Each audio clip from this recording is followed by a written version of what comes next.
Welcome back to Inside City Hall. Officials have been touting a decrease in overall crime in our city, but the arrests and clearance rates for many of the crimes has not been as good. The latest report from the NYPD, released in September of last year, shows that only 50%, about half, of murders committed between July and September of last year were solved last year. This comes as the union that represents detectives in the NYPD says that it is losing officers at a dangerously quick rate. Officials say that the force is down from 7,200 detectives to fewer than 5,000, and they continue to face waves of retirement. There are some detectives in precincts that are carrying as many as 500 cases. Joining me now to talk more about this is the president of the NYPD's Detectives Endowment Association. That's Scott Munro. The union represents 18,000 active and retired detectives. Welcome to the program. Great to see you. Thank you for having me.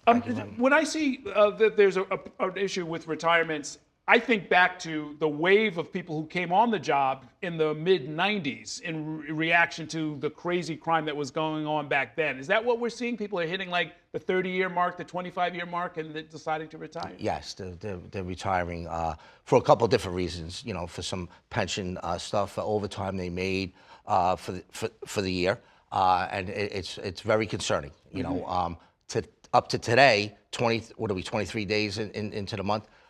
We already have detectives alone, elite 250 people file for retirement right now as we speak. And I know the sergeants union and I know the lieutenants union is in the same boat. We got together last week and we were speaking about it. Is this a matter of people deciding that they just don't want to do the job anymore? Or are they going to other jurisdictions? A lot of them go to other jurisdictions. They retire, they made their money, and you know, with overtime. And it's time for them to. It doesn't really pay for them to stay. You know, to chase that, I call it chasing the carrot. So whatever money you make this year, you have to make next year. Right. And you know, it's very hard to do. It's very on your family life. It's bad. You know, and it's hard. It's unhealthy to chase that carrot. Right. And you know, we need to fix that. And we have a couple bills up in Albany that we're trying to get passed, so guys can get retained and stay on the job.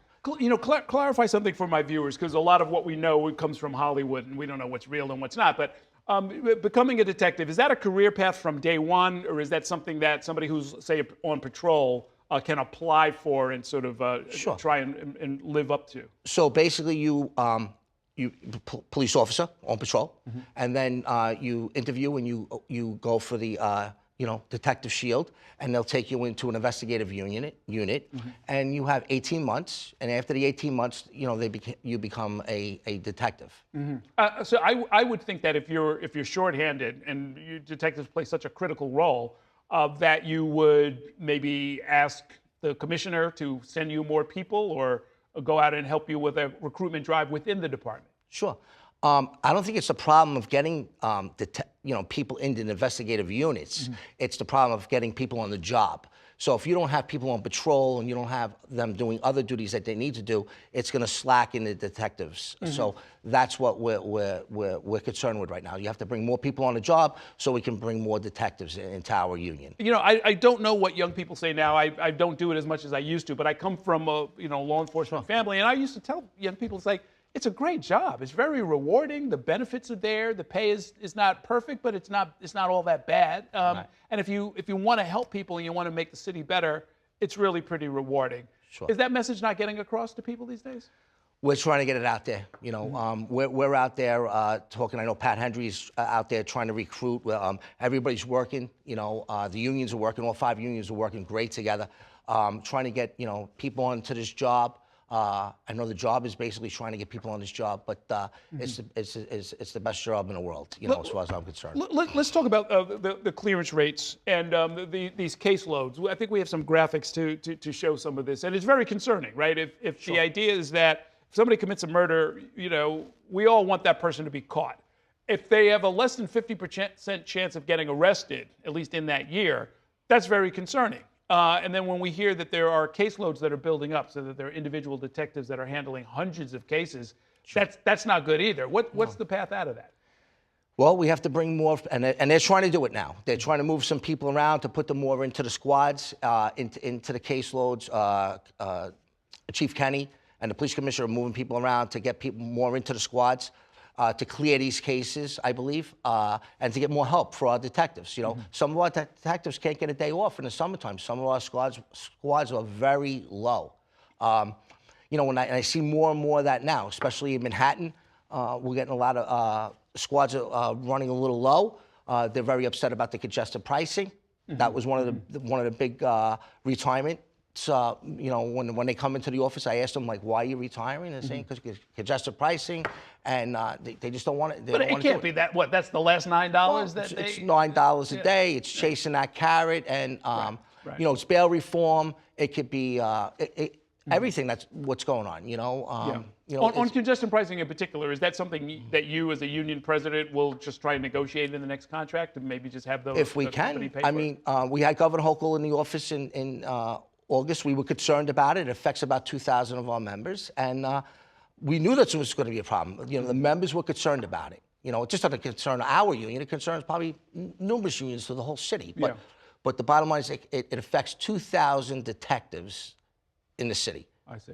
And, you know, they don't want to pay the $9 a day for the congested pricing, you know, and, you know, to come to work and do that. And when they're getting offered job offers in, say, Suffolk County or Nassau County, and they're going to take them, or upstate, they're going to take those job offers. Got it. And then, so Scott Munro, this is an election year. There are a lot of people running for a lot of different offices. What do you want candidates to know before they come in and try and ask you for an endorsement and so forth? Where do you want to see city council members, borough presidents, the next mayor? Where do you want to see them positioned on key issues? We are right now, to get a home rule in the city council, I don't see that happening. But instead of beating up the city council, I want to basically educate them on what we do and what you're going to see in the future, okay? So if I could sit down with them, I went to the State of the State. I spoke to the Speaker of the City Council, and I said, I would like to sit down with you and explain to you what we do and what's going to happen here. So what's happening, like we called it, you know, back in July, we called it, we're going to see a mass retirement. And we need your help, okay? Right now, out of 5,500 detectives that we have active in New York City, we have 3,000 able to retire in the next 3 years. We're losing our experience, whether you're flying a helicopter, or you're emergency service, or you're in homicide, or you're in JTTF, Joint Terrorist Task Force. These are people that were very well trained, and you're going to lose all that. And that's very concerning. That should be concerning for the city. Those specialties you just outlined, I think a lot of people don't really recognize, right? Most people think, you know, you're a detective, then you're dealing with homicides. But there's a lot more that goes into it, including the Joint Terrorism Task Force. Correct. Which is pretty serious stuff. Counterterrorism, we're down low in. We're losing detectives every day, and I'm concerned about it. Mm-hmm. Should the public, if they want to support you, what should they be asking for? Well, we're going to be walking the hallways up in Albany in the next couple of weeks.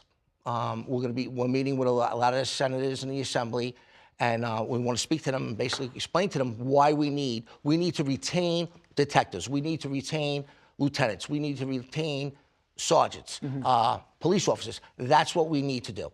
Do you need a pay bump in order to make that happen? Is that where this is headed? No, it's some past legislation that they have done with Tier 2 and Tier 2A, and we need to start getting that cleaned up so our detectives could stay on the job and do their job. Okay, we're going to wish you the best of luck, and we'll see you up in the Capitol and on the campaign trail. Thanks a whole lot. Thank you very much. Okay, we're going to